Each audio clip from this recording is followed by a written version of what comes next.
Welcome to my channel small business ideas. இது சிறு மற்றும் குறுந்தொழில்கள் பற்றிய தகவல்கள் தெரிந்து கொள்ளும் இடம்.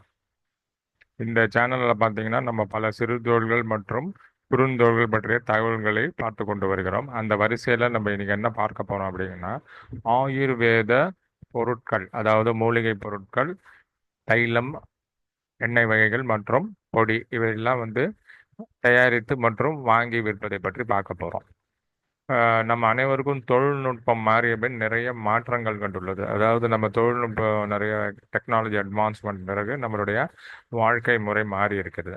அதனால என்ன ஆகுது அப்படின்னா, நம்ம உடல்நிலையை சரியாக பார்த்து கொள்ள முடிவதில்லை. நம்ம பெரும்பாலும் கடையில் விற்கும் பொருட்களை தான் நம்ம வாங்கி பயன்படுத்துகிறோம். அதில் பார்த்தீங்கன்னா நிறைய கெமிக்கல் கண்டென்ட்லாம் இருக்கு. அதன் மூலமாக நமக்கு நிறைய பக்க விளைவுகள் வருகின்றன. பக்க விளைவுகளை ஏற்படுத்தக்கூடிய பொருட்களாக தான் அது இருக்கு. உதாரணத்துக்கு நம்ம பார்த்தோம்னா, நம்ம தலைமுடி சரி செய்வதற்கு பல்வேறு விதமான எண்ணெய்கள் நம்ம வாங்கி பயன்படுத்துகிறோம்.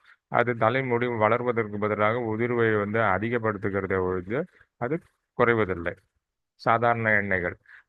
இதற்கு பதிலாக நம்ம ஆயுர்வேத பொருட்களை வாங்கினால் என்ன ஆகும் அப்படின்னு கேட்டால், அந்த சைடு எஃபெக்ட்னு சொல்லக்கூடிய பக்க விளைவுகள் எதுவும் இருக்காது. அதாவது ஆயுர்வேத எண்ணெய்னா தேங்காய் எண்ணெய், அதில் இந்த மூலிகைகள்லாம் கலந்துருக்கும். அதுக்கப்புறம் வேப்பெண்ணெய், அதுக்கப்புறம் நல்லெண்ணெய், இதெல்லாம் மூலிகை கலந்த இந்த எண்ணெய்கள் நம்ம பயன்படுத்தும் போது, இயற்கை பொருட்களில் இருந்து தயாரிக்கக்கூடிய இந்த மூலிகைகளை பயன்படுத்தும் போது பக்க விளைவுகள்லாம் இருக்காது. அதனால் இந்த எண்ணெய்கள் உடல் ஆரோக்கியத்தை மேம்படுத்தும், உடலில் இருக்கக்கூடிய பிரச்சனைகளை தீர்க்க உதவும். இதெல்லாம் இந்த ஆயுர்வேதத்தினுடைய மருத்துவ பயன்கள். இந்த ஆயுர்வேத தொழில் அப்படி அந்த தொடங்கணும் அப்படின்னா ரெண்டு விதமாக நம்ம பண்ணலாம். ஒன்று, நம்ம பொருட்களை ஹோல்சேல்லேருந்து வாங்கி ரீட்டைலில் விற்பது. இன்னொன்று, நம்மிடையே இருக்கும் இயற்கையிலே கிடைக்கும் பொருட்களை வந்து அதாவது எண்ணெய்களாக பொடிகளாக மாற்றி விற்பது. கிராமப்புற கிராமப்புறங்களில் இருப்பவர்களுக்கு அவங்களுக்கு ரொம்ப எளிதான ஒன்று. உதாரணத்துக்கு பார்த்தீங்கன்னா, இந்த வேப்பங்கொட்டை எல்லாம் அவங்களுக்கு வெய்ய காலத்தில் நிறைய கிடைக்கும். அதெல்லாம் சேர்த்து வச்சுக்கிட்டு இந்த உள்ளே இருக்கிற அந்த பருப்பு எடுத்து வேப்ப எண்ணெய் தயாரிக்க முடியும். மூலிகைகள்லாம் உங்களுக்கு இயற்கையாகவே கிடைக்கும், பின்னாடி கூட பயிரிட்டுக்கலாம். ஸோ அவங்க அந்த கிராமப்புறங்கள் வாழ்பவர்களை பற்றி பிரச்சனை இல்லை. சிட்டியில் இருக்கிறவங்க நீங்கள் ஒட்டுமொத்தமாக ஒரு கடைகளை, நாட்டு மருந்து கடைகளில் என்ன இது தேவையோ, மூலிகை விதைகள், பட்டைகள் இதெல்லாம் வாங்கி, இப்போ சூரியகாந்தி இது மூலிகை எண்ணெய் தயாரிக்கணும் அப்படின்னா அதுக்குண்டான அந்த செட்டை நம்ம வாங்கி நம்ம தயாரித்து விற்கலாம்.